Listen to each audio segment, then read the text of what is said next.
So welcome to Vipramine channel. So this is the fifth lecture of pair of linear equations in two variables of class 10th. आज इस session में हम discuss करने वाले हैं that how we can use substitution method to solve any pair of linear equations in two variables. Previous sessions में हमने discuss किया था graphical method and elimination method. अगर आपने वो वीडियोस नहीं देखा है तो वो वीडियोस का लिंक मैं आपको डिस्क्रिप्शन में दे दूंगा. अगर आप ध्यान से देखेंगे सेम क्वेश्चन मैंने एलिमिनेशन मेथड जब एक्सप्लेन कर रहे थे वहां पर हमने ये सेम क्वेश्चन डिस्कस किया था. एंड ऑब्वियस है आप कोई भी पेयर ऑफ लीनियर इक्वेशंस ले लीजिए, उसको आप कोई भी मेथड से सॉल्व करेंगे, answer will remain the same. Yes, exam में अगर आपको स्पेसिफिक मेथड मेंशन किया है कि ये पर्टिकुलर क्वेश्चन को आप स्पेसिफिक मेथड से ही सॉल्व करना है तो आपको वही मेथड फॉलो करना है. अगर कुछ मेंशन नहीं किया तो you can solve by any method जो आपको इजी लगता है. तो जैसे मैंने आपको बताया अगर स्पेसिफिकली मेंशन किया कि सब्स्टिट्यूशन से करना है तो आपको सब्स्टिट्यूशन मेथड ही फॉलो करना है. अगर आपने एलिमिनेशन फॉलो किया और राइट आंसर भी आ गया तो भी आपको मार्क्स नहीं मिलेगा. ओके, तो जो मेंशन किया होगा वही मेथड आपको फॉलो करना है. And I am sure graphical method और एलिमिनेशन मेथड आप सभी का बहुत अच्छे से हो गया होगा क्योंकि मैंने बहुत ही डिटेल में वो चीजें डिस्कस की हुई है. तो इन द सेम वे आज हम यहाँ पर सब्स्टिट्यूशन मेथड बहुत ही डिटेल में समझेंगे. यस, ये वीडियो थोड़ा सा लेंदी हो सकता है बट आई एम श्योर ये पूरा वीडियो देखने के बाद आपको सब्स्टिट्यूशन मेथड में कोई भी प्रॉब्लम नहीं आएगा और आपका जो डर है ये मेथड को लेके वो हमेशा के लिए निकल जाएगा. एंड यस, सब्स्टिट्यूशन मेथड में पर्टिकुलर कंडीशंस अगर आता है तो अगर हम वो फॉलो करेंगे तो हमारा जो नंबर ऑफ स्टेप्स है वो कम हो जाएगा, प्लस हमारा कैलकुलेशन ईजी हो जाता है. तो ऐसे कौन कौन से कंडीशंस आने पर हम क्या यूज करेंगे, कौन से वेरिएबल को सब्जेक्ट बनाएंगे, ये सारी चीजें हम डिटेल में यहाँ पर डिस्कस करेंगे. Okay, so let's start with the today's session. तो यहाँ पर प्लीज ध्यान दीजिए. So this are the two pair of linear equations. तो हमें पता है कि पेयर ऑफ लीनियर इक्वेशंस के बीच में कितने कॉमन सॉल्यूशंस होते हैं, या तो वन होगा दैट इज यूनिक सॉल्यूशन. उसके लिए कंडीशन क्या है, a1/a2 should not be equals to b1/b2. और या तो कितना हो सकता है, इन्फिनिटली मेनी कॉमन सॉल्यूशन हो सकता है. उसके लिए कंडीशन क्या है, a1/a2 is equal to b1/b2 is equals to c1/c2.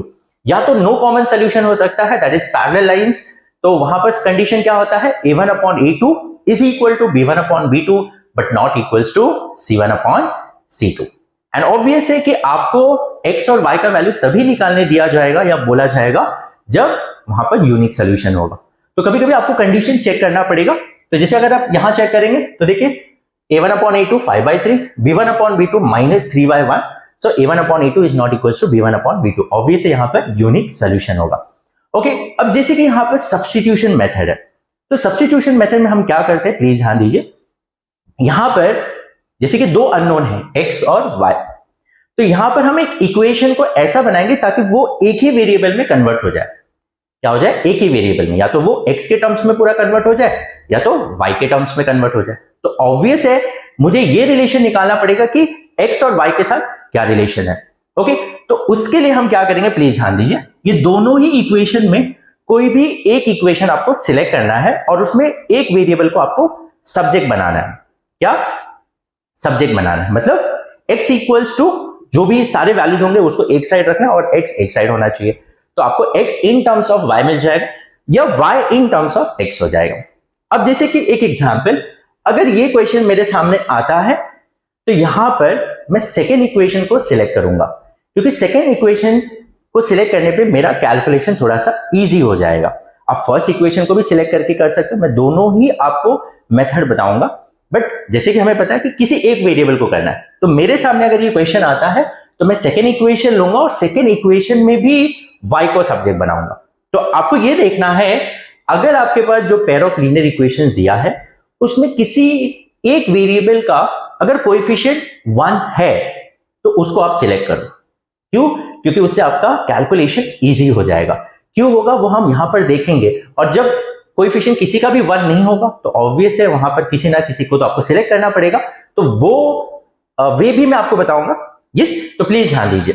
तो सबसे पहले हम क्या करेंगे, यहां पर जैसे मैंने आपको बताया किसी एक वेरिएबल को हम सब्जेक्ट बनाएंगे. तो मैं यहां पर इक्वेशन 2 लूंगा.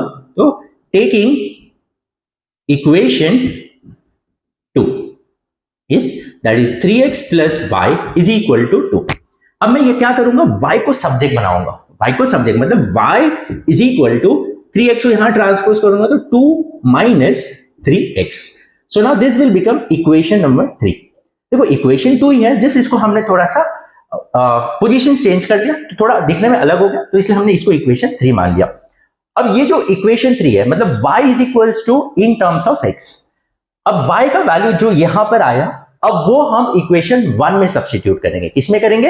1 में, क्योंकि 2 को लेके हमने ये बनाया y को सब्जेक्ट, अब इसको आपको इक्वेशन 1 में सब्स्टिट्यूट करना है। तो हम क्या करेंगे, प्लीज ध्यान दीजिए, substituting y is equals to 2 minus 3x in equation 1, इसमें सब्स्टिट्यूट करेंगे 1 में। तो इक्वेशन 1 क्या है? 5x minus 3y। अब y की जगह पे 3y है ना, अब y की जगह पे क्या आ जाएगा? 2 माइनस 3x, ये सुनो, 2 minus 3x equals to 8। Is it clear? तो जो पहला इक्वेशन है वहां पर 5x माइनस 3y, अब y क्या है? 2 minus 3x, in terms of x क्या है? 2 माइनस 3x, तो y की जगह पे हमने ये लिख दिया इक्वल्स टू 8। अब देखो ये इक्वेशन जो बनेगा वो 1 वेरिएबल के फॉर्म में आ गया, तो अभी हो जाएगा 5x minus that is 6 minus minus plus 3 into 3 that is 9x is equal to 8. okay, तो 5x plus 9x that is 14x, 8 6 यहां आएगा तो plus 6, तो 14x is equals to 14, तो x is equals to 14 divided by 14, so x is equals to 1। तो यहां पर x का वैल्यू क्या आ गया हमें? 1। Is it clear? अब x का वैल्यू हम कहां पुट करेंगे? अब कोई भी इक्वेशन में पुट कर दो। अब x का वैल्यू चाहे 1 में पुट करो, चाहे 2 में पुट करो, चाहे 3 में पुट करो, बट सबसे ज्यादा सुटेबल होगा 3 में पुट करो, क्योंकि डायरेक्टली आपको y का वैल्यू यहां पर मिल जाएगा। यहां तो आपको यहां वहां ट्रांसपोज भी करना पड़ेगा। तो हम क्या करेंगे, put x is equals to 1 in equation, again मैं बोल रहा हूं कोई भी इक्वेशन में पुट करो, आंसर सेम ही आएगा, तो इक्वेशन 3 में पुट करते जो मेरे लिए ज्यादा कन्वीनियंट होगा। तो y is equals to 2 minus 3x है, तो 2 माइनस 3x का वैल्यू 1 आया, तो 2 माइनस 3 दैट इज माइनस 1। तो यहां पर x का वैल्यू होगा 1 एंड y का वैल्यू होगा माइनस 1। Is it clear? तो यहां पर ये मेथड में हम क्या कर रहे हैं, प्लीज वापस एक बार समझिए, अगेन दूसरा वे से भी मैं आपको बताऊंगा। तो यहां पर अगर हमारे पास ऐसा कुछ वेरिएबल दिखता है दोनों इक्वेशन में जिसका कोएफिशिएंट 1 हो, उसको आप सब्जेक्ट बनाओ, क्योंकि इससे आपका फायदा क्या हो रहा है, कैलकुलेशन बहुत ईजी हो जा रहा है। अब अगर कोएफिशिएंट 1 नहीं होगा तो उसमें देखो कैलकुलेशन थोड़ा सा कॉम्प्लिकेटेड होगा और वहां एरर होने के चांसेस ज्यादा होते, वो भी मैं आपको करके यहां पर दिखाऊंगा। ओके, तो y को हमने क्या किया, सेकंड इक्वेशन लिया, y को सब्जेक्ट बनाया, मतलब y को एक तरफ रखना और सारे टर्म्स को इस तरफ लेके आना, तो 2 माइनस 3x आ गया। अब y का वैल्यू यह आ गया, तो y का जो वैल्यू आया उसको आप जो इक्वेशन बचा है आपने सेकंड इक्वेशन लिया, तो फर्स्ट इक्वेशन में सब्स्टिट्यूट कर दो in the place of y, तो हो जाएगा 5x माइनस 3y, तो y की जगह पे क्या लिखोगे, 2 माइनस 3x।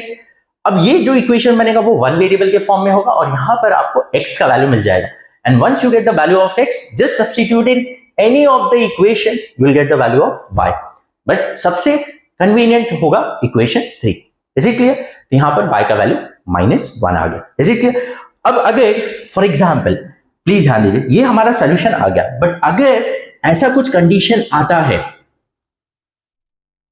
प्लीज ध्यान दीजिए, अब सपोज इधर भी y का वैल्यू माइट भी 1 नहीं होगा, एक एग्जांपल लेते, अब इस हम भूल जाते कि यहां y का वैल्यू 1 है, तो ऑब्वियस है किसी भी कोएफिशिएंट किसी का भी 1 नहीं है, ऐसा हम अज्यूम कर रहे हैं, जैसे यहां पर y का तो है बट अज्यूम कर लेते नहीं है यहां पर, तो क्या करेंगे, किसी एक वेरिएबल को तो आपको सब्जेक्ट बनाना पड़ेगा। अब अगर मैं इक्वेशन 1 लेके करता हूं, टेकिंग इक्वेशन 1, देखो क्या है, 5x minus 3y equals to 8, यहां पर मैं x को सब्जेक्ट बनाता हूं, क्या करता हूं मैं x को सब्जेक्ट बनाता हूं, तो क्या होगा देखो 5x इक्वल्स टू 8 माइनस 3 यहां आएगा तो प्लस 3y, तो x, अब मुझे x इक्वल्स टू लाना है ना, तो 5 को भी इधर ट्रांसपोज करना पड़ेगा, तो हो जाएगा 8 प्लस 3y अपॉन 5। अब ये हो जाएगा इक्वेशन नंबर 3। ये सुनो, अब देखो यहां पर प्रॉब्लम क्या आता है, इसके पहले वाले में जब हम y को सब्जेक्ट बनाए थे तो सिंपल आ रहा था, y is equals to 2 minus 3x आ रहा था, डिनोमिनेटर में कुछ नहीं था। बट यहां पर देखो अगर ऐसा कुछ कंडीशन आ जाता है जहां पर y का भी कोएफिशिएंट नहीं 1 नहीं है, कुछ ना कुछ तो होगा ही, तो वैसे केस में जिसको भी आप सब्जेक्ट बनाओगे उसके डिनोमिनेटर में कुछ ना कुछ तो आने ही वाला है। जैसे यहां 5x है तो 8 प्लस 3y अपॉन 5 आ गया। अब यहां पर क्या करेंगे, मेथड वही फॉलो करना है। अब substitute x is equals to 8 plus 3y upon 5 in equation 2, क्योंकि हमने इक्वेशन 1 लेके ये बनाया, तो इक्वेशन 2 में सब्स्टिट्यूट करेंगे। अब इक्वेशन 2 क्या है, प्लीज ध्यान दीजिए। Equation 2 is 3x plus y is equals to 2 है। सो देयरफॉर 3x, x का वैल्यू क्या है 8 plus 3y upon 5 plus y is equals to 2। अब यहां पर देखिए, कभी कभी ऐसा भी हो जाता है कि यहाँ अगर 5 होता तो 5 है कैंसिल हो जाता, तो भी मेरा कैलकुलेशन इजी हो जाता, बट यहाँ पर कैंसिल आउट नहीं हो रहा है। Is it clear? तो अब यहाँ पर क्या करना पड़ेगा, पहले तो ये ब्रैकेट ओपन करते हैं, तो ये हो जाएगा 3 into 8 that is 24, 3 into 3 that is 9, 9y upon 5 plus y is equals to 2। Yes, अब यहाँ क्रॉस मल्टीप्लाई करो या एलसीएम ले लो। यहाँ इसके डिनोमिनेटर में कुछ नहीं, मतलब 1 है, तो 5 और 1 का एलसीएम होता है 5। यस, तो यहाँ ऑलरेडी 5 था, तो इसके न्यूमरेटर में कुछ मल्टीप्लाई नहीं होगा, तो 24 प्लस 9y प्लस यहाँ पर 1 था, तो 1 को 5 बना दिया, मतलब 1 इंटू 5 के तो ऊपर भी 5 से मल्टीप्लाई होगा, दैट इज 5y। या आप क्रॉस मल्टीप्लाई करो, that mean the same thing upon 2। Yes, तो अब यहाँ पर देखो क्या हो जाएगा, 24 प्लस ये हो जाएगा 14y एंड 5 इधर आके मल्टीप्लाई हो जाएगा 5 इंटू 2 दैट इज 10। यस, तो यहाँ पर therefore 14y is equals to 10, 24 इधर आएगा तो माइनस 24, तो 14y is equal to minus 14, तो y is equals to minus 14 divide by 14, तो y is equals to minus 1। y का वैल्यू क्या आया -1। इसके पहले भी जब सॉल्व किया था हमने तो y का वैल्यू -1 आया, आंसर तो वही आने वाला है। बट प्रॉब्लम देखो यहाँ पर क्या हो रहा है, कैलकुलेशन बढ़ गया, क्रॉस मल्टीप्लाई करो, देन यहाँ वहां ट्रांसपोज करो, तो यहाँ पर थोड़ा सा कैलकुलेशन जो है कॉम्प्लिकेटेड हो जाता है, और बहुत से टाइम क्या होता है बच्चों का कुछ ना कुछ तो एरर आ ही जाता है। Is it clear? अब y का वैल्यू पुट करो, now put y is equals to -1 in equation, कोई भी इक्वेशन में पुट करो, तो इक्वेशन 3 में पुट कर दो, ज्यादा बेटर होगा। तो इक्वेशन 3 क्या है, x is equals to 8 plus 3y, y का वैल्यू -1 अपॉन 5, तो हो जाएगा 8 plus into minus minus 3 into 1 3 upon 5 that is 5 upon 5 and that is 1।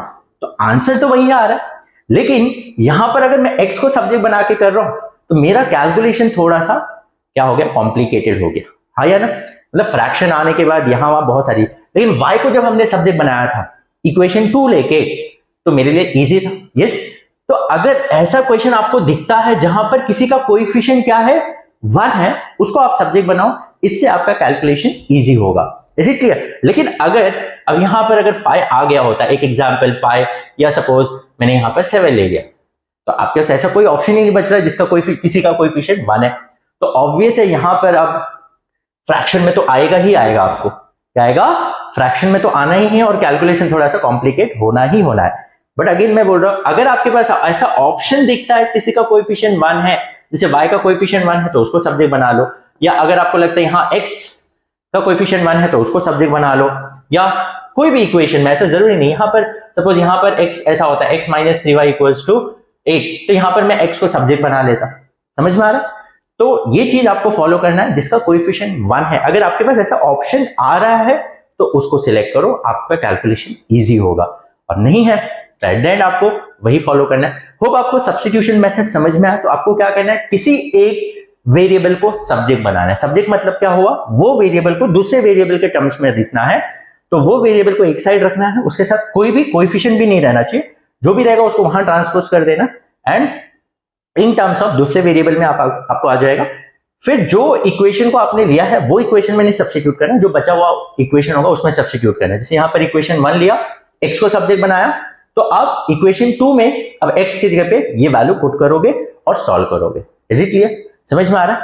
अब इक्वेशन 2 में x को सब्जेक्ट बना के भी सॉल्व कर सकते हैं। x को सब्जेक्ट बनाया इन टर्म्स ऑफ y, उसको फिर इक्वेशन 1 में सब्स्टिट्यूट करो, सॉल्व करो, आपको y का वैल्यू मिल जाएगा, और y का वैल्यू मिल गया, उसके बाद आप कोई भी इक्वेशन में सब्स्टिट्यूट करके वो वैल्यू सॉल्व कर सकते हैं, आपको दूसरे वेरिएबल का वैल्यू मिल जाएगा।